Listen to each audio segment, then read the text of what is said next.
చేయాలని ఆలోచిస్తున్నాను. అది కూడా మీ అందరికీ హామీ ఇస్తున్నా. మీరు నాతో సహకరిస్తే ₹1 లంచం లేకుండా సుపరిపాలన ఇచ్చే బాధ్యత నాదని మరొకసారి మీ అందరికీ హామీ ఇస్తున్నా.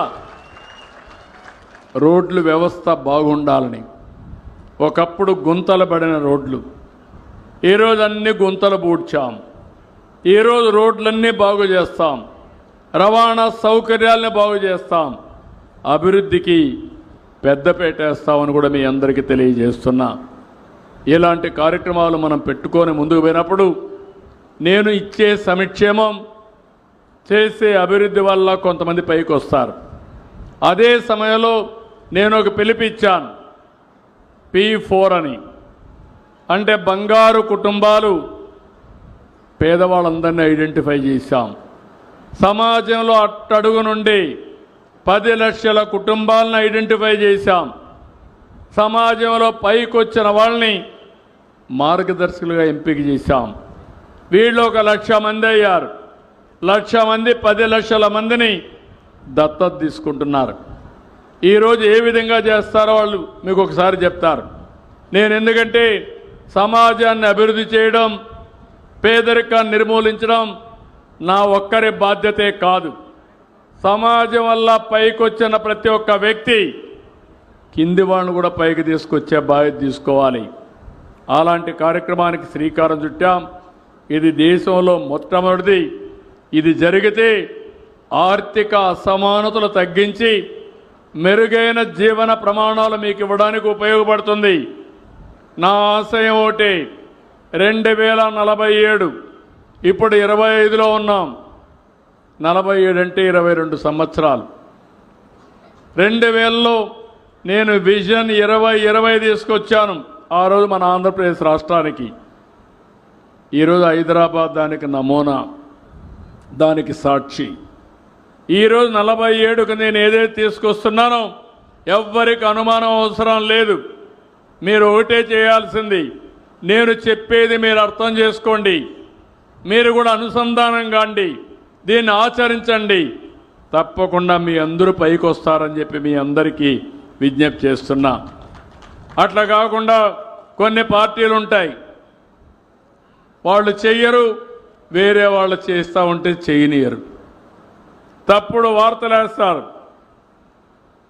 సోషల్ మీడియాలో చెప్పి ప్రజలను రెచ్చగొట్టాలనుకుంటున్నారు. నేను అందుకే చెప్పా, ఈ CBN 14 సంవత్సరం CBN కాదు, 1995 CBN అని చెప్తున్నా.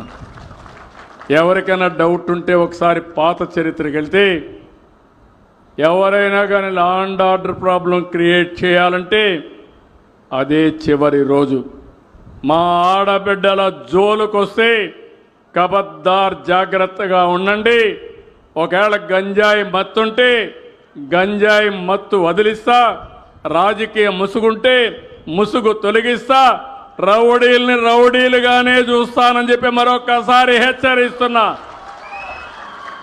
స్వేచ్ఛ, రక్షణ, మా ఆడబిడ్డలు ఫ్రీగా తిరిగే రోజు వస్తే దానికంటే మించిన ఆనందం ఇంకోటి ఉండదు. దీనికి అందరినీ సహకరించమంటున్నా. సహకరిస్తే సహకారం తీసుకుంటా, అడ్డం వస్తే ఏం చేయాలో చేసి చూపిస్తా. తమాషా కాదు. అందుకే మిమ్మల్ని కూడా కోరుతున్నా.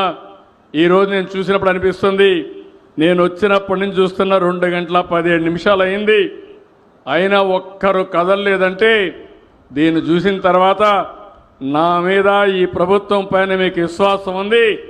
ఈ విశ్వాసాన్ని కొనసాగించండి. మీరే చూస్తారు ఏం చేయబోతున్నామో. ఎందుకంటే మీరందరూ ఆశీర్వదిస్తే అదే నాకు బలం. మీరందరూ ఓట్లేశారు. నేను మా మిత్రుడు పవన్ కళ్యాణ్ ఇద్దరం కలిసి పోటీ చేశాం. బీజేపీ కలిసి వచ్చింది. 3 పార్టీలు, డబల్ ఇంజన్ సర్కార్, డబల్ డిజిట్ గ్రోత్ వచ్చింది.